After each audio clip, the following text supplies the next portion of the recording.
ನಮಸ್ಕಾರ. ನಮ್ಮ Karnataka T A ಚೀತಾಗಳಿಗೆ T ಅಂತಂದ್ರೆ ಏನ ಟೆರಿಟರಿಯಲ್ ಆರ್ಮಿ. ಇನ್ ಟೆರಿಟರಿಯಲ್ ಆರ್ಮಿ ಪರ್ಮನೆಂಟ್ ಐತೋ, ಕಾಂಟ್ರಾಕ್ಟ್ ಮೇಲೆ ಐತೋ, ಅಗ್ನಿವೀರ್ ಐತೋ, 7 ವರ್ಷ ಐತೋ, ಸ್ಯಾಲ್ರಿ ಏಟ್ ಇರ್ತಾವು, ಲೀವ್ ಏಟ್ ಇರ್ತಾವು, canteen facility, relation facility, duty ಯಾವ ಥರ ಇರ್ತೈತಿ, ಮತ್ತು ಲಾಸ್ಟ್ಗೆ ಇಂಡಿಯನ್ ಆರ್ಮಿ ಯೂನಿಫಾರ್ಮ್ ಹಾಕೊಳಕತ್ತೀವಿ, ದೇಶ ಸೇವೆ ಮಾಡಕ್ ಹೊಂಟಿವು, ಬಾರ್ಡರ್ಗೆ ಹೋಗಿ ನಿಲ್ಲಕತ್ತೀವಿ. ಆದ್ರೆ ನಾವು ಕಮಾಂಡೋ ಆಗ್ಬೋದಿಲ್ಲ ಟಿ ಎ ಬರ್ತಿದಾಗ. ಇದನ್ನೆಲ್ಲ ಇನ್ಫಾರ್ಮೇಶನ್ ಈ ಒಂದು ಸಿಂಪಲ್ ವಿಡಿಯೋದಾಗ ನಾವು ತಿಳ್ಕೊಳ್ಳೋಣ. ಫಸ್ಟ್ ನೆನಪಿಟ್ಕೊಡ್ರಿ, ನೀವು ಅಗ್ನಿವೀರ್ ಹೊಂಟಿರಿ, ನಿಮ್ದು 21 ಏಜ್ ಮುಗ್ದಾವು, ಅಥವಾ SSC GD ಮಾಡಾಕತ್ತೀರಿ, 23, 26, 28 ಏಜ್ ಮುಗ್ದಾವು, ಆದ್ರೂ ನಾ ಇಂಡಿಯನ್ ಆರ್ಮಿ ಹೋಗ್ಬೇಕು, ದೇಶ ಸೇವೆ ಮಾಡ್ಬೇಕಂತ ಏನ್ ತಲೆ ಹುರುಪ್ ಐತಿ, ಒಂದು ಆಸೆ ಐತಲ್ಲ, ಅದನ್ನ ನೀವು ಟಿ ಎ ಬರ್ತಿದಾಗ ಪೂರೈಕೆ ಮಾಡ್ಕೋಬಹುದು. ಯಾಕಂತಂದ್ರೆ ಇದ್ರಾಗ ಏಜ್ ಲಿಮಿಟ್ 18ರಿಂದ 42 ತನ ಇರ್ತೈತಿ ಎಲ್ಲಾರ್ಗಿ. ಮತ್ತೆ ಇನ್ನೊಂದು ಏನ್ ಬೆಸ್ಟ್ ಬೆನಿಫಿಟ್ ಅಂತಂದ್ರೆ, ಯಾರ್ಯಾರ್ದ ಹೈಟ್ ಇಲ್ಲ ಆದ್ರೂ ನಾ ಯೂನಿಫಾರ್ಮ್ ಹಾಕೊಳ್ಬೇಕು, ನಂಗೆ ಎಲ್ಲಿ ಇನ್ಫಾರ್ಮೇಶನ್ ಸಿಗ್ವಾತು ಅಥವಾ ಎಲ್ಲಿ ಅಪರ್ಚುನಿಟಿ ಸಿಗ್ವಾತು ದೇಶ ಸೇವೆ ಮಾಡಕ ಯೂನಿಫಾರ್ಮ್ ಹಾಕೊಳಕ. ಆದ್ರೆ ನೀವು ಟಿ ಎದಾಗ ಬರೀ 160 ಸೆಂಟಿಮೀಟರ್ ಇದ್ರೆ ಸಾಕ, ನೀವು ಆರಾಮಾಗಿ ಇದ್ರಾಗ ಭರ್ತಿ ಆಗ್ಬಹುದು. ಬರ್ರಿ ನಾವು ಸ್ಟೆಪ್ ಬೈ ಸ್ಟೆಪ್ ಇದ್ರಾಗ ಏನೇನು ಬೆನಿಫಿಟ್ ಅದಾವು, ಇದ್ರಾಗ ಏನೇನು ನಾವು ತಿಳ್ಕೊಂಡ್ರೆ ನಮಗೆ ಒಂದು ಉತ್ಸಾಹ ಬರ್ತೈತಿ, ಒಂದು ಮೋಟಿವೇಶನ್ ಬರ್ತೈತಿ ನಾವು ಟಿ ಎ ಹೋಗಕಂತ. ಬರ್ರಿ ನಾವು ತಿಳ್ಕೊಳ್ಳೋಣ ಸಿಂಪಲ್ ಆಗಿ. ಫಸ್ಟ್ ಟಿ ಎ ಅಂತಂದ್ರೆ ಟೆರಿಟರಿಯಲ್ ಆರ್ಮಿ. ಟೆರಿಟರಿಯಲ್ ಆರ್ಮಿ ಯಾವಾಗ ಬಂತು? 9 ಅಕ್ಟೋಬರ್ 1949ರಾಗ ಏನ್ ಫಸ್ಟ್ ಗವರ್ನರ್ ಜನರಲ್ ಇದ್ರಲ್ಲ, Indian first governor general 9 October 1949ರಾಗ ಯಾರಿದ್ರು? ಸಿ ರಾಜಗೋಪಾಲಾಚಾರಿ ಅವರು ಇದ್ರಲ್ಲ, ಅವಾಗ ಇದು ಜಾರಿಗೆ ಬಂದಿತ್ತ. ಅವಾಗ ಏನೇನ್ ರೂಲ್ಸ್ ಇದ್ವು ಅಂತ ಫಸ್ಟ್ ತಿಳ್ಕೊಳ್ಳೋಣ.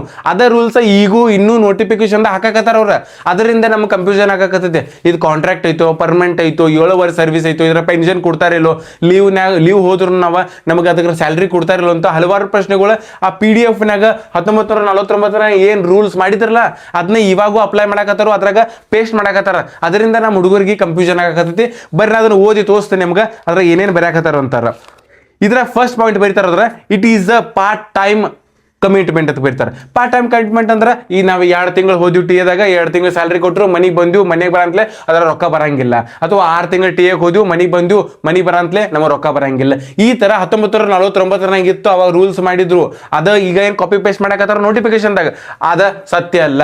ಕಾಪಿ ಪೇಸ್ಟ್ ಮಾಡಕತ್ತಾರ ಅದು ಸತ್ಯ ಐತಿ, ಆದ್ರೆ ಟಿ ಎಕ್ ಹೋದ್ರೆ ಇದು ಪರ್ಮನೆಂಟ್ ಐತಿ. ಯಾಕಂತ ಹೇಳ್ತೀನಿ ಬರ್ರಿ. ಇದಾಗ ಏನ್ ಬರೀತಾರೋ, it is a part time commitment. The T A is a purely volunteer or organization. ಇದನ್ನ ವಾಲಂಟಿಯರ್ ಅಂತಂದ್ರೆ 3 ತಿಂಗಳು 4 ತಿಂಗಳು ಹೋಗ್ರಿ, ಮನಿಗೆ ಬರ್ರಿ, ನಿಮ್ಮ ಮನೆ ಬೇರೆ ಕೆಲಸ ಇರ್ತೈತಿ, ಆದ್ರೆ ಟಿ ಎ ಹೋಗಂತಲೇ ನೀವು ದೇಶ ಸೇವೆ ಮಾಡಕ್ಕೆ ನಿಮ್ಗೆ ಅವಕಾಶ ಮಾಡ್ಕೊಡಕತ್ತಾರೋ, ಅದ್ರ ಹೋಗಿ ನೀವು ಸ್ಯಾಲ್ರಿನ ತೊಳ್ಬೋದು, ದೇಶ ಸೇವೆನೂ ಮಾಡ್ಬೋದು, ಯೂನಿಫಾರ್ಮ್ ಹಾಕೊಳ್ಬೋದು, ಮತ್ತೆ ನೀವು ಮನೆಗೆ ಬಂದು ನೀವು ಬೇರೆ ಕೆಲಸನ ಮಾಡ್ಬೋದು. ಈ ತರ ಅವಾಗಿಂದ ಎಲ್ಲ ರೂಲ್ಸ್ ಇತ್ತು. ಆದ್ರೆ ಆಫೀಸರ್ದಾಗ ಈ ತರ ರೂಲ್ಸ್ ಐತೆ. ಆದ್ರೆ ಏನ್ ನಾವು ಸೋಲ್ಜರ್ ಆಗಿ ಹೊಂಟಿವಲ್ಲ, ಆ ತರ ಏನಿಲ್ಲ. ನೀವು ಪರ್ಮನೆಂಟ್ ಆಗಿ 16-17 ಸರ್ವಿಸ್ ಮಾಡಬಹುದು. ಮುಂದೆ ಏನ್ ಬರ್ತಾರೋ, it does not provide or promises permanent or full time employment. ಅವ್ರು ಏನ್ ನಿಮಗೆ ಪ್ರೊವೈಡ್ ಮಾಡಂಗಿಲ್ಲ, ಪ್ರಾಮಿಸ್ ಮಾಡಂಗಿಲ್ಲ ಇದು ಫುಲ್ ಟೈಮ್ ಪರ್ಮನೆಂಟ್ ಜಾಬ್ ಐತಂತ. ಆದ್ರೂ ಇದು ಪರ್ಮನೆಂಟ್ ಐತಿ. ಯಾಕಂತಂದ್ರೆ ಅಣ್ಣಗಳಿಗೆ ಫೋನ್ ಹಚ್ಚಿ ಕೇಳ್ರಿ, ಯಾರು ದೊಡ್ಡವ್ರು ಹೋಗ್ಯಾರಲ್ಲ ಟಿ ಎದವ್ರಿಗೆ ಫೋನ್ ಹಚ್ಚಿ ಕೇಳ್ರಿ, ನೀವು ಅವ್ರು ಹೇಳ್ತಾರ ಇದು ಪರ್ಮನೆಂಟ್ ಐತೋ ಇಲ್ಲೋ ಅಂತ. ಅದಕ್ಕೆ ನೀವು ತಲೆ ಇಟ್ಕೊಳ್ಬೇಕು. ಯಾರೋ ಹುಡುಗಂದ ಅಥವಾ ಯಾರೋ ಓನ್ಯಾಗ ತಿರುಗಾಡ ಒಂದು ಮಾತು ಕೇಳಿ ನಿಮ್ದು ಏನು ಕರಿಯರ್ ಐತಿ, ಫ್ಯೂಚರ್ ಐತಿಲ್ಲ, ಅದನ್ನ ಹಾಳು ಮಾಡ್ಕೊಳಕ್ ಹೋಗ್ಬೇಡ್ರಿ. ನೀವು ಎಜುಕೇಟೆಡ್ ಪರ್ಸನ್ ಇದೀರಿ, ನೀವು ಬುದ್ಧಿ ಐತಿ, ನಿಮಗೆ ಆರ್ಮಿ ಹೋಗ್ಬೇಕಂತ ಆಸೆ ಐತಿ, ಅದನ್ನೆಲ್ಲ ನೀವು ಯೋಚನೆ ಮಾಡಿ ತಯಾರಿ ಮಾಡ್ಬೇಕಾಗ್ತೈತಿ. ನೆಕ್ಸ್ಟ್ ಏನ್ ಪಾಯಿಂಟ್ ಬರೀತಾರಂತಂದ್ರೆ 7 year ಎನ್ರೋಲ್ಮೆಂಟ್ ಅಂತ ಬರೀತಾರೆ. ಮುಂದೆ ಓದು ನೋಡ್ರಿ, your initial period of enrolment will be only 7 years and any extension beyond this depends purely on organization requirement. ಇವ್ರೇನ್ ಬರೀತಾರೋ 7 ವರ್ಷ ಐತಿ ಸರ್ವಿಸ್, 7 ವರ್ಷ ಆಗಂತಲೇ ನಮಗೆ ಡಿಪಾರ್ಟ್ಮೆಂಟಿಗೆ any extension beyond this depends on purely organization requirement. ಆರ್ಗನೈಸೇಷನ್ದಾಗ ರಿಕ್ವೈರ್ಮೆಂಟ್ ಇತ್ತಂದ್ರೆ ಅಷ್ಟೇ ಇದನ್ನ ಪರ್ಮನೆಂಟ್ ಮಾಡ್ತಾರೋ, ಅಥವಾ ನಾವ್ ಏನು 12 ತಿಂಗಳು ಇರ್ತೈತಿಲ್ಲ ಡ್ಯೂಟಿ ಅವಾಗ ಕೊಡ್ತಾರೋ ಅಂತ ಇದ್ರಾಗ ಬರ್ದಾರು. ಇದು ಬರ್ದಿದ್ದ ಸತ್ಯ ಐತೆ. ಆದ್ರೆ ಈಗ 12 ತಿಂಗಳು ನೀವು ಡ್ಯೂಟಿ ಮಾಡ್ರೆ ನಿಮಗೆ ಫುಲ್ ಸ್ಯಾಲ್ರಿ ಕೊಡ್ತಾರ. ಏನ್ ನೀವು 3 ತಿಂಗಳು ಮನಿ ಬರ್ತಿರ್ಲ ಅದ್ರದ್ದು ಸ್ಯಾಲ್ರಿ ಕೊಡ್ತಾರ. ಟಿ ಎದಾಗ ಈ ತರ ಏನೇನು ನೀವು ಏನೋ ಹೊರಗೆ ಕೇಳಾಕತ್ತಿರ್ಲ ಅದೆಲ್ಲ ಸತ್ಯ ಇಲ್ಲ. ಬರ್ದಾರು ಕೊಟ್ಟಾರು ನೋಟಿಫಿಕೇಶನ್ದಾಗ ಐತೆ.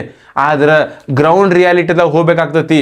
ಏನ್ ಬೇಕಾದ ಡಾಕ್ಯುಮೆಂಟ್ನ ಬರೀಲಿ ಅವ್ರು. ಗ್ರೌಂಡ್ ರಿಯಾಲಿಟಿದಾಗ ನಮ್ಮ ಅಣ್ಣಗಳು ಹೋಗ್ಯಾರ ಡ್ಯೂಟಿ ಮಾಡಕತ್ತಾರ 10 ವರ್ಷ ಆತ, ಅವ್ರಿಗೆಲ್ಲ ಕೇಳ್ಕೋಬೇಕು ನೀವು, ಅವಾಗ ನೀವು ಇನ್ಫಾರ್ಮೇಶನ್ ತಿಳ್ಕೋಬೇಕು. ನೆಕ್ಸ್ಟ್ ಏನ್ ಬರ್ತಾರೋ, no guarantee of pension. The organization does not promise or guarantee pension benefit upon completion of your services. ನಾವು ಪೆನ್ಷನ್ ಕೊಡಂಗಿಲ್ಲ, ನೀವು ಏನು ಸರ್ವಿಸ್ ಮುಗಿಸ್ತಿರ್ಲಿಲ್ಲ ಅವಾಗ ಪೆನ್ಷನ್ ಕೊಡಂಗಿಲ್ಲ, ನಾವು ಗ್ಯಾರಂಟಿ ಮಾಡಂಗಿಲ್ಲ ಅಂತ ಹೇಳ್ತಾರ ಅವ್ರು. ಅವ್ರೇನಂದರು, ನಾವು ಪ್ರಾಮಿಸ್ ಮಾಡಂಗಿಲ್ಲ, ಗ್ಯಾರಂಟಿ ಕೊಡಂಗಿಲ್ಲ. ಅದ್ರ ಕೊಡಂಗಿಲ್ಲ ತಂದಾರೇನ ಇಲ್ಲ, ಅದನ್ನ ನೀವು ಲಕ್ಷ ಇಡ್ಬೇಕಾಗ್ತತಿ. ಅವ್ರು ಕೊಡಂಗಿಲ್ಲ ಅಂದಾರೋ ಕೊಡು ಚಾನ್ಸಸ್ ಅದಾವು, ಅಥವಾ ನಾವು ಪ್ರಾಮಿಸ್ ಮಾಡಂಗಿಲ್ಲ ಅಂತಾರ. ನೋಡ್ರಿ ಎಷ್ಟೋ ಬರ್ತಾರ ಜನ ಬಂದು ನಿಮಗೆ ಪ್ರಾಮಿಸ್ ಮಾಡ್ತಾರ, ನಿಮಗೆ ನಾವು ಇದನ್ನ ಮಾಡ್ತೀವಿ, ಅದ್ ಮಾಡ್ತೀವಿ, ಹಾದಿ ಮಾಡ್ತೀವಿ, ರೋಡ್ ಮಾಡ್ತೀವಿ, ಏರೋಪ್ಲೇನ್ ಮಾಡ್ತೀವಿ ಅಂತಾರ. ಯಾರೇ ಏನಾರ ಮಾಡಾಕತ್ತಾರನ್ನ ಇಲ್ಲ, ಅವೆಲ್ಲ ಪ್ರೊಸೆಸ್ ಅದಾವ. ಆದ್ರೆ ಟಿ ಎದವ್ರು ಏನ್ ಮಾಡ್ಯಾರು, ನಾವು ಪ್ರಾಮಿಸ್ ಮಾಡಂಗಿಲ್ಲ ಅನ್ಕೋತ ನಿಮ್ಗೆಲ್ಲ ಕೊಡಾಕತ್ತಾರ. ಅದಕ್ಕೆ ಲಕ್ಷ ಇಟ್ಕೊಳ್ಬೇಕು.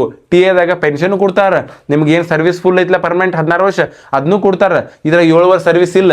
ಇದನ್ನ ಯಾಕಿಲ್ಲ ಮುಂದೆ ಹೇಳ್ತಾನೆ. ಮತ್ತೆ ನೆಕ್ಸ್ಟ್ ಪಾಯಿಂಟ್ ನ ಏನ್ ಬರೀತಾರೆ ಅಂದ್ರೆ, no guarantee longer embodiment. You may ಇದ್ರಾಗ ಏನು ಬರ್ದಾರ ಅಂದ್ರೆ, ಸ್ಟ್ರಿಕ್ಟ್ಲಿ ಅವ್ರು ಏನು ಹೇಳಾರು, ನಿಮ್ಗೆ ಏನೂ ಇದ್ರಾಗ ಟೆನ್ಷನ್ ತೊಗೊಳಕ್ ಹೋಗ್ಬೇಡ್ರಿ. ಈ ಟಿ ಎ ಏನೈತಲ್ಲ ಪರ್ಮನೆಂಟ್ ಐತಿ, ಅಗ್ನಿವೀರ್ಗತೆ ಇಲ್ಲ. ಇದ್ರಾಗ 16ರಿಂದ 17 ವರ್ಷ ಸರ್ವಿಸ್ ಐತಿ ಅಂತ ಹೇಳ್ತಾರೆ.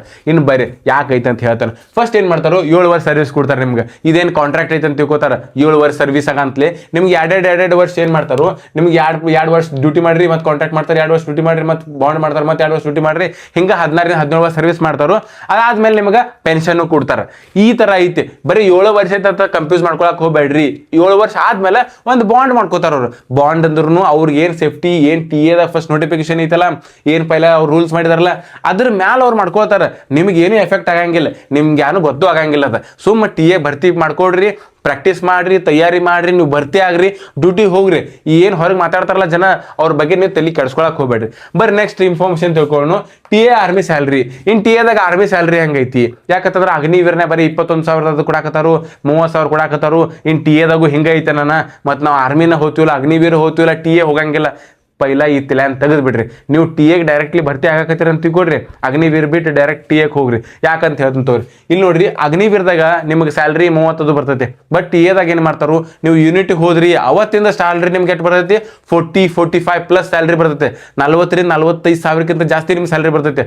ಅದೇ ಟ್ರೈನಿಂಗ್ನಾಗ ನಿಮ್ಗೆ ಕನ್ಫ್ಯೂಷನ್ ಆಗ್ತಿರ್ಬೇಕು. ಟ್ರೈನಿಂಗ್ನಾಗ ಏನು ಮಾಡ್ತಾರ ಅವ್ರ, ನಿಮಗೆ 20,000 ಕೊಟ್ನೆ, 14,000 ಕೊಟ್ನೆ, 25,000 ಕೊಟ್ನೆ ಅಂತ ನಿಮ್ಮ ಅಕೌಂಟ್ನಾಗ ಹಾಕ್ತಿರ್ತಾರೆ.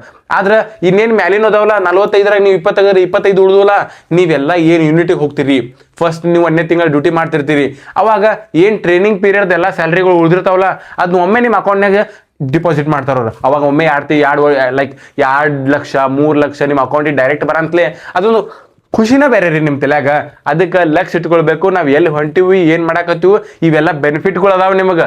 ನೀವು ಅಗ್ನಿವೀರ್ ಜೊತೆ ಟಿ ಎದಾಗೂ ಡೈರೆಕ್ಟ್ ಭರ್ತಿ ಆಗ ಕೆಪಾಸಿಟಿ ಐತೆ ತಿಳ್ಕೊಡ್ರಿ. ನೀವು ಟಿ ಎಗೆ ಹೋರಿ. ಬರ್ರಿ ನೆಕ್ಸ್ಟ್ ನೋಡ್ನು, ಲೀವ್ ಎಷ್ಟು ಇರ್ತಾವು. ಇನ್ನೇನು ಅಗ್ನಿವೀರ್ದಾಗ ಬರೀ 30 ಲೀವ್ ಕೊಡಾಕತ್ತಾರ. 1 ತಿಂಗಳು ಸೂಟಿ ಹೋಗುದು ಮುಗಿತು, 11 ತಿಂಗಳು ಪೂರ ದೇಶ ಸೇವೆ ಮಾಡುದು. ದೇಶ ಸೇವೆ ಜೊತೆನು ಮನಿನೂ ನೋಡುದಿರ್ತೈತ್ಲೆ. ಅವಾಗ ಟಿ ಎದವ್ರು ಏನು ಮಾಡಾಕತ್ತಾರು, ಟಿ ಎದವ್ರು ನಿಮಗೆ 15 CL ಕೊಡ್ತಾರೆ. 15 CL ಅಂದ್ರೆ ಕ್ಯಾಶುವಲ್ ಲೀವ್. 60 EL ಕೊಡ್ತಾರೆ, ಅರ್ನ್ ಲೀವ್. ಎಲ್ಲ ಕೂಡ ಎಷ್ಟಾಯ್ತು, 75. ಇನ್ನು ಎಲ್ಲ CRPF, BSF, ಏನು ರೆಗ್ಯುಲರ್ ಆರ್ಮಿ ಐತಿ ಎಲ್ಲ ಕಡೆ ಇದೇ ಇರ್ತೈತಿ. 15 CL, 60 EL. ಆದ್ರೆ ಎಲ್ಲರೂ ಏನಂತಾರೋ 90 ದಿವಸ. ಯಾಕಂತಂದ್ರೆ ಇದೇನು EL ಇರ್ತೈತಿಲ್ಲ 15 ದಿವಸ, ಇದ್ರಾಗ ನಾವು GH ಬಂದು, ಗೌರ್ಮೆಂಟ್ ಹಾಲಿಡೇ ಬಂದು, ವೀಕ್ಲಿ ಆಫ್ ಬಂದು ಎಲ್ಲ ಕೂಡಿಸಿ ಅದನ್ನ 15ರಿಂದ 30 ಮಾಡ್ಕೋಬಹುದು. ಅದಕ್ಕೆ ನಿಮಗೆ 90 ಲೀವ್ ಅದಾವ ಅಂತ ಎಲ್ಲರೂ ಹೇಳ್ತಾರೆ. ಅರ್ಥ ಆಯ್ತಲ್ಲ ತಮ್ಮ, ಮುಂದೆ ತಿಳ್ಕೊಡ್ರಿ. ನೆಕ್ಸ್ಟ್ ಏನೈತಿ, ಇನ್ನು ಕ್ಯಾಂಟೀನ್ ಫೆಸಿಲಿಟಿ. ನೋಡ್ರಿಪ್ಪ, ಇದು ಇಂಡಿಯನ್ ಆರ್ಮಿ, ಇದು ಮಿನಿಸ್ಟ್ರಿ ಆಫ್ ಡಿಫೆನ್ಸ್ನಾಗ ಬರ್ತೈತಿ. ಇದೇನು ಟಿ ಎ ಬ್ಯಾರೆ ಐತಿ ಹಂಗೆ ತಲೆಯಾಗ ಏನ್ರ ಮಿತ್ ಇಟ್ಕೊಳಕ್ ಹೋಗ್ಬೇಡ್ರಿ. ಇದು ಇಂಡಿಯನ್ ಆರ್ಮಿನೇ ಐತಿ, ಏನು ಇದ್ರಾಗ ಬದಲಾವಣೆ ಇಲ್ಲ. ಏನು ಯಾವ ತರ ನಮ್ಮ ದೇಶ ಯುದ್ಧ ಮಾಡಕ್ ಹೋಗ್ತೀವಿ, ನಾವು ಯಾರು ಯುದ್ಧ ಮಾಡತ್ತ ನಮ್ಮ ಇಂಡಿಯನ್ ಆರ್ಮಿ ಮುಂದೆ ಫ್ರಂಟ್ ಲೈನ್ ಬರ್ತೈತಲ್ಲ, ಅದಕ್ಕೆ ಸಪೋರ್ಟಿವ್ ಆಗಿ ಟಿ ಆರ್ಮಿ ಇಟ್ಟಿದ್ದಾರೆ. ಇದು ಒಂದು reserve force type. T army ಹಿಂದೆ ಇರ್ತೈತಿ, ಇಂಡಿಯನ್ ಆರ್ಮಿ ಹಿಂದೆ ಎಲ್ಲ ಸೇಮ್ ರೀ. ಅದಕ್ಕೆ ಇದ್ರಾಗ ಕ್ಯಾಂಟೀನ್ ಫೆಸಿಲಿಟಿನೂ ನಿಮ್ಗೆ ಇರ್ತೈತಿ. Relation card. ಇನ್ನು ರಿಲೇಷನ್ ಕಾರ್ಡ್ದಾಗ ಒಂದು ಮಸ್ತ್ ಮಜಾ ಐತೆ.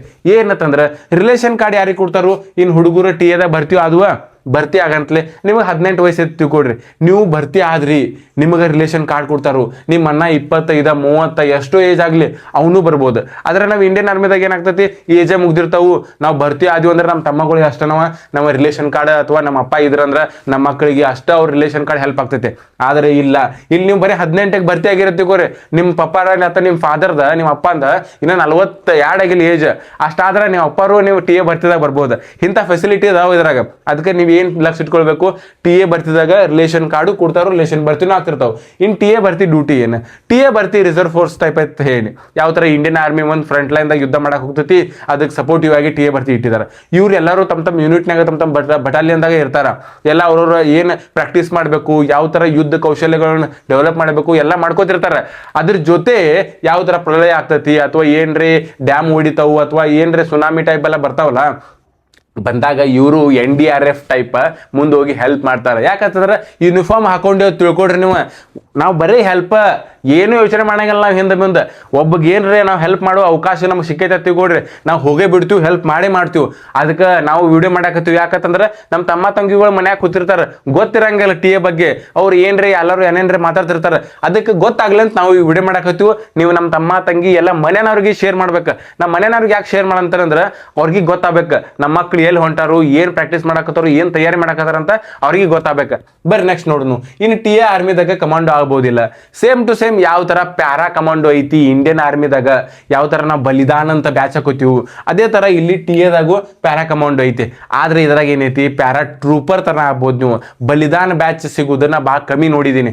ಆದ್ರೆ ಅದ್ರ ಬಗ್ಗೆನೂ ಡೀಟೇಲ್ ಇನ್ಫಾರ್ಮೇಶನ್ ನಾನು ನಿಮಗೆ ಸಪ್ರೇಟ್ಲಿ ವಾಟ್ಸಪ್ ಅಥವಾ ಇನ್ಸ್ಟಾಗ್ರಾಮ್ ಟೆಲಿಗ್ರಾಮ್ ಚಾನಲ್ದಾಗ ನಾ ಸಪ್ರೇಟ್ಲಿ ಅದ್ರಾಗ ಪೋಸ್ಟ್ ಮಾಡ್ತಾನೆ. ಆದ್ರೆ ನೆನಪಿಟ್ಕೊಡ್ರಿ, ಟಿ ಎದಾಗ ಪ್ಯಾರಾ ಕಮಾಂಡೋ ಇರ್ತೈತಿ. ನೀವೇನು ಮರೂನ್ ಬ್ಯಾಚ್ ಸಿಗ್ತೈತಿ ಅಥವಾ ಏನು ನಾವು ಪ್ಯಾರಾ ಟ್ರೂಪರ್ ಬ್ಯಾಚ್ ಇರ್ತೈತಲ್ಲ, ಅದೆಲ್ಲ ನಿಮ್ಗೆ ಸಿಗ್ತೈತಿ. ಟಿ ಎದಾಗ ನೀವು ನೋಡಿರ್ಬೇಕು. ಏನ್ರಿ ಕಪಿಲ್ ದೇವ್ ಯಾಕೆ ಟಿ ಎ ಬರ್ತಿದಾಗ ನಿಮ್ಗೆ ಆ ಫೋಟೋ ಹಾಕ್ತಾರು, ಅಥವಾ ಏನ MS ಧೋನಿ ಅವರು ಅದಾರು, ಅವರು ಟಿ ಎದಾಗ ಬಟಾಲಿಯನ್ದಾಗ ಅದಾರು, ಅವರು ನೋಡ್ರಿ ನೀವು ಪ್ಯಾರಾಟ್ರೂಪರ್ದ ಇದನ್ನ ಹಾಕೊಂಡಿರ್ತಾರೆ ಕ್ಯಾಪ್. ಅದು ಯಾಕಂತಂದ್ರೆ ನಿಮ್ಗೊಂದು ಮೋಟಿವೇಶನ್ ಸಿಗಲ್ರಿ. ನಮ್ಮ ಹಳ್ಳಿ ಹುಡುಗರಿಗೆ ಗೊತ್ತೈತಿ ಇಂಡಿಯನ್ ಆರ್ಮಿ ಅಂದ್ರೆ ಏನು, ಆದ್ರೆ ಊರಾನ್ ಪಾಪಡಿ ತಿನ್ನೋ ಹುಡುಗರಿಗೆ ಗೊತ್ತಿರಂಗಿಲ್ಲ. ಅವ್ರಿಗೆ ಇಂಡಿಯನ್ ಆರ್ಮಿ ಏನಂತ, ಇಂಡಿಯನ್ ಆರ್ಮಿ ಬರೀ ದೇಶ ಸೇವೆ ಮಾಡ್ತೈತಿ. ಆದ್ರೆ ಅವ್ರಿಗೆ ಗೊತ್ತಾಗ್ಲಿ ಯಾರ್ಯಾರು ಅದಾರ ಇಂಡಿಯನ್ ಆರ್ಮಿದಾಗ, ಯಾವ್ಯಾವ ತರ ದೇಶ ಸೇವೆ ಮಾಡ್ತಾರೋ, ಅವರು ನಮಗೋಸ್ಕರ ಏನೋ ಮಾಡಾಕತ್ತಾರಂತ ಊರಾನ್ ಹುಡುಗರಿಗೆ ಗೊತ್ತಾಗ್ಲಿ ಅಂತ ಈ ತರ ಸೆಲೆಬ್ರಿಟಿ ಅಥವಾ ಈ ತರ ನಾವು ಸ್ಪೋರ್ಟ್ಸ್ ಪರ್ಸನ್ ಎಲ್ಲ ಯೂನಿಫಾರ್ಮ್ ಹಾಕೊಂಡ ನಿಮ್ಗೆ ಏನು ಮೋಟಿವೇಶನ್ ಬರ್ಲಿ ಅಂತ ಟಿ ಎ ಅಥವಾ ಇಂಡಿಯನ್ ಆರ್ಮಿದಾಗೆಲ್ಲ ಡಿಪ್ಲೊಯ್ ಮಾಡಿರ್ತಾರೆ. ಯಾವ ತರ ಅದಾರು ಇಂಡಿಯನ್ ಆರ್ಮಿದಾಗ ಕಪಿಲ್ ದೇವ್ ಅದಾರ ಟಿ ಎ ಆರ್ಮಿದಾಗ, ಮತ್ತೆ MS ಧೋನಿ ಅವರು ಅದಾರ. ಬರ್ರಿ ನೆಕ್ಸ್ಟ್ ಇನ್ಫಾರ್ಮೇಶನ್ ತಿಳ್ಕೊಳ್ಳೋಣ. ಇದ್ರಾಗ ಯಾವ್ಯಾವ ತರ ಹೋಗ್ಬೋದು, ಇದ್ರಾಗ ನೀವು ಜನರಲ್ ಡ್ಯೂಟಿ ಹೋಗ್ಬೋದು, ಟ್ರೇಡ್ಸ್ಮನ್ ಅಲ್ಲೇ ಹೋಗ್ಬೋದು, ಮತ್ತೆ ಲಾಸ್ಟ್ಗೆ ಕ್ಲರ್ಕ್ ಆಗಿ ಹೋಗ್ಬೋದು. ಮತ್ತೆ ಕ್ಲರ್ಕ್ ಆಗಕ್ಕೆ ನಿಮ್ಗೆ ಒಂದು 10ನೇತೆ 12ನೇತೆ ಬೇಕು. GD ಹೋಗ್ಬೇಕಂದ್ರೆ 10ನೇತೆದಾಗ ನಿಮ್ಗೆ 45% ಬೇಕು. ಸಬ್ಜೆಕ್ಟ್ ವೈಸ್ ಎಲ್ಲದಕ್ಕೂ 33 ಬೇಕು. ಅದ್ರ ಜೊತೆ ನೀವು ಟ್ರೇಡ್ಸ್ಮ್ಯಾನ್ದಾಗ 8ನೇತೆನೂ ಕೇಳ್ತಾರು, 10ನೇತೆನೂ ಕೇಳ್ತಾರು. ಅದರಾಗೂ 45% ಬೇಕು, ಅಥವಾ 33 ಬಿದ್ದಿದ್ರೆ ಸಾಕು. ನೋಟಿಫಿಕೇಶನ್ ಬರಂತಲೇ ನಾ ಕ್ಲಿಯರ್ಲಿ ಇನ್ಫಾರ್ಮೇಶನ್ ನಮ್ಮ ತಮ್ಮಗಳಿಗೆ ಹೇಳ್ತಾನೆ. ನೆಕ್ಸ್ಟ್ ಇದ್ರಾಗ ತಿಳ್ಕೊಬೇಕೈತೇನಂದ್ರೆ, ಇದ್ರಾಗ ಹೈಟ್ ಹೇಳಿ ನಿಮಗೆ 160 ಸೆಂಟಿಮೀಟರ್ ಇರ್ತೈತಿ. ಲಕ್ಷ ಇಟ್ಕೊಡ್ರಿ. ಹೈಟ್ ನಂದು 175 ನಾಲ್ಕು ಹೋಲಿ. ನೀವು ತಯಾರಿ ಮಾಡ್ರಿ, ಬರ್ತಿ ಆದ್ರೆ ಹೋಗ್ರಿ. ಹೈಟ್ ಹೆಚ್ಚೈತೆ ಅಂತ ಮತ್ತೆ ಗುರು ತಗೊಳಂಗಿಲ್ಲ. ಎಲ್ಲರೂ ಹೋಗಬೇಕು, ಎಲ್ಲರೂ ತಯಾರಿ ಮಾಡಬೇಕು. ಆದರೆ ಇದ್ರಾಗ 300 ಮಂದಿನ ರನ್ನಿಂಗ್ ಬಿಡ್ತಾರ. 300 ಮಂದಿಯಾಗ 3-4 ಮಂದಿನ ಅಷ್ಟೇ ಹಿಡಿತಾರವ್ರ. ಅದ್ರಾಗ ಮುಂದೆ ಮತ್ತೆ ಮೆಡಿಕಲ್ ಎಕ್ಸಾಮ್ ಇರ್ತಾವ. ನೀವು ರನ್ನಿಂಗ್ ಪಚ್ ಹೊಡೆದ ತಿಳ್ಕೊಡ್ರಿ, ಮುಂದೆ ನಿಮಗೆ ಜಾಬ್ ಆಗೋ ಚಾನ್ಸಸ್ ಭಾಳ ಇರ್ತಾವ. ಟಿ ಆರ್ಮಿದಾಗ ರನ್ನಿಂಗ್ ಇಂಪಾರ್ಟೆಂಟ್. ಇದ್ರಾಗ ಅಗ್ನಿವೀರ್ ಗತೆ 5.5 ನಿಮಿಷ, ಫಸ್ಟ್ ಗ್ರೂಪ್ನೇ ಇಲ್ಲ 5.5 ಅಲ್ಲ 4.5 ನಿಮಿಷನ ನೀವು ರನ್ನಿಂಗ್ ಹೊಡೆದ್ರ ತಿಳ್ಕೊರಿ, ಅವಾಗ ನೀವು ಟಿ ಎ ಬರ್ತಿದಾಗ ಹೋಗ್ಬೋದು. ಬರ್ರಿ ನೆಕ್ಸ್ಟ್ ನೋಡುದು. ಇದ್ರಾಗ ಏಜ್ ಲಿಮಿಟ್ 18ರಿಂದ 42 ತನ ಏಜ್ ಇರ್ತೈತಿ. ಮತ್ತೆ ಇದ್ರಾಗ ಯಾವ ತರ ಸೆಲೆಕ್ಷನ್ ಪ್ರೊಸೆಸ್ ಐತಂದ್ರೆ, ಫಸ್ಟ್ ಫಿಸಿಕಲ್ ಇರ್ತೈತಿ. ಆಬ್ವಿಯಸ್ಲಿ ಮೊದ್ಲಿನಿಂದ ಟಿ ಎದಾಗ ಫಸ್ಟ್ ಫಿಸಿಕಲ್ ಇರ್ತೈತಿ. ಇಂಡಿಯನ್ ಆರ್ಮಿದಾಗ ಮೊದ್ಲ ಫಸ್ಟ್ ಫಿಸಿಕಲ್ ಇತ್ತು. ಯಾವ ತರ ಅಗ್ನಿವೀರ್ ಬಂತಲ್ಲ, ಅಗ್ನಿವೀರ್ ಬರಂತಲೇ ಇದ್ರಾಗ ಫಸ್ಟ್ ಎಕ್ಸಾಮ್ ಮಾಡಾಕತ್ತಾರ. ಆಮೇಲೆ ಇದ್ರಾಗ ಮತ್ತೆ ಮೆಡಿಕಲ್ ಆಗ್ತಾವು, ಮತ್ತೆ ಫಿಸಿಕಲ್ ಆಗ್ತಾವ ಅಗ್ನಿವೀರ್ನಾಗ. ಆದರೆ ಟಿ ಎದಾಗ ಮೊದ್ಲಿನ ಹಿಡಿದ ಸೇಮ್ ಫಿಸಿಕಲ್ ಫಸ್ಟ್, ಫಿಸಿಕಲ್ ಆಗಂತಲೇ ಮೆಡಿಕಲ್ ಆಗಂತಲೇ ರಿಟರ್ನ್ ಎಕ್ಸಾಮ್. ಆಮೇಲೆ ನಿಮ್ದು ಫೈನಲ್ ಕಟಪ್ ಬರ್ತೈತಿ. ಯಾವ ಬೆಟಾಲಿಯನ್ ಕೊಡ್ತಾರಲ್ಲ ಅದರದೊಂದು ಲಿಸ್ಟ್ ಬಿಡ್ತಾರೋ, ಅಲ್ಲಿ ನೀವು ಹೋಗ್ಬೇಕಾಗ್ತೈತಿ. ನೆಕ್ಸ್ಟ್ ನೋಡಕಂದ್ರೆ ಇದ್ರಾಗ ಯಾವ ತರ ಪ್ರೊಸೆಸ್ನಾಗ ಎಕ್ಸಾಮ್ ಯಾವ ತರ ಇರ್ತೈತಿ. GK ಇರ್ತೈತಿ 20 ಮಾರ್ಕ್ಸ್ ರೀ. ಮತ್ತೆ ಸೈನ್ಸ್ ಇರ್ತೈತಿ 15 ಮಾರ್ಕ್ಸ್, ಮ್ಯಾಥ್ಸ್ ಇರ್ತೈತಿ 15 ಮಾರ್ಕ್ಸ್. ಅಂದ್ರೆ 15 ಕ್ವಶನ್ಸ್ ಎಲ್ಲ ಕೂಡಿ 50 ಕ್ವಶನ್ ಪೇಪರ್ ಇರ್ತೈತೆ. ನೀವ ತಯಾರಿ ಮಾಡ್ಬೇಕ್ರಿ. 50ರ 30 ಕ್ವಶನ್ಸ್ ಸರಿ ಕರೆಕ್ಟ್ ಮಾಡಿರ್ತೀಕೋರಿ, ನೀವು ಆರಾಮಾಗಿ ಭರ್ತಿ ಆಗ್ತೀರಿ. 50% ಎಫರ್ಟ್ ಹಾಕಿದ್ರೆ ಸಾಕು. ರನ್ನಿಂಗ್ನಾಗ ನೀವು 100% ಹಾಕಬೇಕು. ತಿಳಿತಲ್ಲ. ನೆಕ್ಸ್ಟ್ ಇದ್ರಾಗ ಎಲ್ಲ ಇನ್ಫಾರ್ಮೇಶನ್ ನಾನು ನಿಮಗೆ ಹೇಳಿದ್ದೀನಿ. ಇದೇನು ಪರ್ಮನೆಂಟ್ ಅಂತ ತಿಳ್ಕೊಳಕ್ ಹೋಗ್ಬೇಡ್ರಿ. ಪೂರಾ ಕನ್ಫರ್ಮ್ ಪರ್ಮನೆಂಟ್ ಐತಿದ. 7 ವರ್ಷ ಅಂತಲೇ ಬಾಂಡ್ ಮಾಡ್ತಾರೋ, ಕಂಟಿನ್ಯೂ ಮಾಡ್ತಾರೋ, ಸ್ಯಾಲ್ರಿ ಇರ್ತೈತಿ. ಇದ್ರಾಗ ಲೀವ್ ಕೊಡ್ತಾರ 90 ದಿವಸ. ಮತ್ತೆ ಏನ್ ಬೇಕ್ರಿ, ಸೇಮ್ ಟು ಸೇಮ್ ಏನ್ ರೆಗ್ಯುಲರ್ ಆರ್ಮಿ ಐತಲ್ಲ ಅದೇ ತರ ಇದ್ರಾಗ ಐತೆ. ಅಗ್ನಿವೀರ್ ನೀವು ಏನ್ ಪ್ರಯತ್ನ ಪಡಕತ್ತಿರಲ್ಲ, ಅದ್ರ ಜೊತೆ ಟಿ ಎ ಬರ್ತಿನೂ ಪ್ರಯತ್ನ ಪಡ್ರಿ.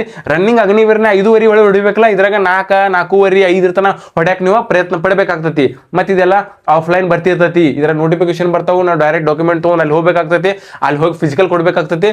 ಎಲ್ಲ ಪೂರ ನಾವು ಆಫ್ಲೈನ್ ಏನ್ ಇನ್ಫಾರ್ಮೇಶನ್ ಐತಲ್ಲ ಆಫ್ಲೈನ್ದಾಗ ಬರ್ತೈತಿ ನೋಟಿಫಿಕೇಶನ್. ಮತ್ತೆ ನೀವ್ ಏನ್ ಆನ್ಲೈನ್ ಭರ್ತಿ ಬರ್ತೈತಿ, ಆನ್ಲೈನ್ದಾಗ ಅಪ್ಲೈ ಮಾಡ್ಬೇಕಾಗ್ತೈತಿ. ಇಂಥದ್ದು ಏನೂ ಇಲ್ಲ. ತಿಳಿದಲ್ಲ ಎಲ್ಲರಿಗೆ. ಇನ್ನೂ ಟಿ ಎ ಬಗ್ಗೆ ಏನ್ರ ಡೌಟ್ ಇತ್ತಂದ್ರೆ ಕಮೆಂಟ್ ಮಾಡಕ್ ಮರ್ಯಾಕ್ ಹೋಗ್ಬೇಡ್ರಿ. ಯಾಕಂತಂದ್ರೆ ಸ್ವಲ್ಪ ಇನ್ಫಾರ್ಮೇಶನ್ ನಮ್ಮ ಕಡೆಯಿಂದ ಇರ್ತಾವ, ನಮ್ಮ ತಲೆಯಾಗ ಇರ್ತಾವ. ಆದ್ರೆ ಹೇಳುವಾಗ ನಾವು ಮರ್ತು ಬಿಟ್ಟಿರ್ತೀವಿ. ಅದಕ್ಕೆ ನೀವು ಕಮೆಂಟ್ ಮಾಡ್ರಿ, ನಾವು ಕಮೆಂಟ್ನಾಗ ರಿಪ್ಲೈ ಮಾಡ್ತಾನೋ. ಆಲ್ ದ ಬೆಸ್ಟ್ ಎಲ್ಲರಿಗೆ, ನಮ್ಮ ಟಿ ಎ ಚೀತಾಗಳಿಗೆ. ಯಾಕಂತಂದ್ರೆ ಟೈಗರ್ಗೆ ಚೀತಾಗ ಸ್ವಲ್ಪ ಡಿಫ್ರೆನ್ಸ್ ಇರೋದ್ರಲ್ಲ, ಅದಕ್ಕೆ ಟಿ ಎಗ ಚೀತಾ ಅಂತ ಕೇಳ್ತಾರೆ. ಜೈ ಹಿಂದ್.